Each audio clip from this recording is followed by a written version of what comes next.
Hello. പുരാതന ഗ്രീസിലെ പ്രസിദ്ധനായ തത്വജ്ഞാനിയായിരുന്നു പ്ലേറ്റോ. പ്ലേറ്റോയോട് ഒരിക്കലൊരാൾ 2 ചോദ്യങ്ങൾ ചോദിച്ചു. അതിൽ ആദ്യത്തെ ചോദ്യം, ആളുകളുടെ പെരുമാറ്റത്തിൽ അങ്ങയെ അതിശയിപ്പിക്കുന്നത് എന്താണ്? പ്ലേറ്റോ പുഞ്ചിരി തൂക്കിക്കൊണ്ട് മറുപടി പറഞ്ഞു, കുട്ടികളായിരിക്കുമ്പോൾ മനുഷ്യർ അതിവേഗം വളരാൻ ആഗ്രഹിക്കുന്നു.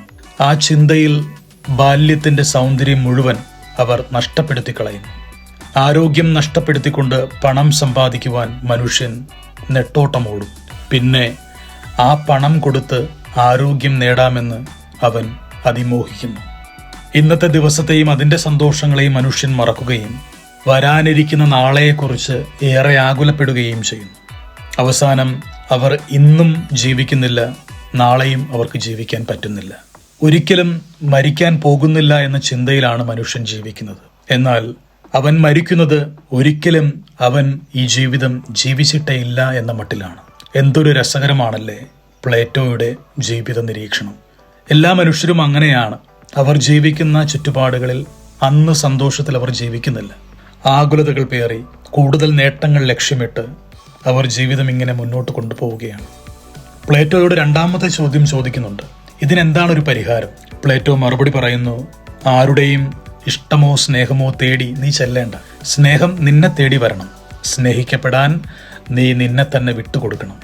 ജീവിതത്തിൽ ഒരുപാട് സമ്പാദിക്കണം എന്നുള്ളതല്ല പ്രധാനം, ഏറ്റവും കുറച്ച് സമ്പാദ്യം ഉണ്ടാവുക എന്നുള്ളതാണ് പ്രധാനം. വലിയൊരു പാഠമാണ് പ്ലേറ്റോ നമുക്ക് നൽകുന്നത്. സ്നേഹിക്കപ്പെടാൻ ആഗ്രഹമുണ്ട് നമുക്ക്, പക്ഷെ എല്ലാവരും നമ്മളെ സ്നേഹിക്കണമെന്ന് നമുക്ക് നിർബന്ധം പിടിക്കാൻ സാധിക്കില്ല. ആരുടെയും പുറകെ സ്നേഹം തേടി നടക്കേണ്ടതില്ല.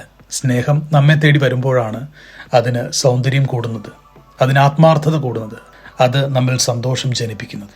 ജീവിതത്തിൽ ഒരുപാട് സമ്പാദിക്കാനുള്ള ഓട്ടങ്ങൾക്കിടയിൽ മനുഷ്യബന്ധങ്ങളും സ്നേഹബന്ധങ്ങളും, എന്തിന് സ്വന്തം ആരോഗ്യവും മനസ്സുഖവും പോലും മനുഷ്യൻ മറന്നു പോകുന്നുണ്ട്. കൊല്ലാനോ കൊല ചെയ്യാനോ നശിപ്പിക്കാനോ മനുഷ്യന് യാതൊരുവിധ മടിയുമില്ലാത്ത രീതിയിലേക്ക് ജീവിതം മാറിപ്പോവുകയാണ്. അവസാനം എന്തിനൊക്കെയോ വേണ്ടി പരക്കം പാഞ്ഞ് ഒന്നുമില്ലാത്ത ഒരാളെ പോലെ അനേകം മനുഷ്യർ ഭൂമിയിൽ മരിക്കുന്നുണ്ട്. നസ്രായൻ ഒരു ചോദ്യം ചോദിക്കുന്നുണ്ട് കേട്ടോ വേദഗ്രന്ഥത്തിൽ, ഈ ലോകം മുഴുവൻ നേടിയാലും നിന്റെ ആത്മാവ് നഷ്ടപ്പെട്ടാൽ നിനക്ക് എന്ത് പ്രയോജനം? ആ ചോദ്യത്തിന് ഒരു മറുവശമുണ്ട്. എല്ലാം നേടിക്കഴിഞ്ഞിട്ടും സന്തോഷമോ സുഖമോ സമാധാനമോ നിന്റെ ജീവിതത്തിൽ ഇല്ല എങ്കിൽ എന്താണ് പ്രയോജനം എന്ന് തന്നെയാണ്. അതുകൊണ്ട് പ്രാധാന്യം നൽകേണ്ടത് തീർച്ചയായും നമ്മുടെ ജീവിതത്തിലെ സന്തോഷത്തിനും സ്നേഹത്തിനും ബന്ധങ്ങൾക്കും ഒക്കെ തന്നെയാണ് കേട്ടോ. ഇന്ന് ജീവിക്കുക എന്നുള്ളതാണ് പ്രധാനം. ഇന്ന് സന്തോഷത്തോടെ ജീവിക്കുക, ഇന്ന് സന്തോഷത്തോടെ ബന്ധങ്ങളിലേക്ക് കടന്നു ചെല്ലുക, ഇന്ന് സ്നേഹിക്കപ്പെടാൻ നീ നിന്നു കൊടുക്കുക. കൃപയുടെ ഒരു ആകാശം മുകളിൽ ഇപ്പോൾ തുറക്കുന്നുണ്ട്. സ്നേഹത്തിന്റെ ഒരു പൂമ്പാറ്റ നിന്റെ തോളത്തേക്ക് വന്നിരിക്കുന്നുണ്ട്. അത് അനുഗ്രഹത്തിൻ്റെതായി മാറട്ടെ. ഈ ദിവസം സന്തോഷത്തോടെ ജീവിക്കാൻ നിനക്ക് സാധിക്കട്ടെ. കൂടെയുണ്ട് കേട്ടോ, കൂട്ടിനും പിന്നെ എൻ്റെ പ്രാർത്ഥന.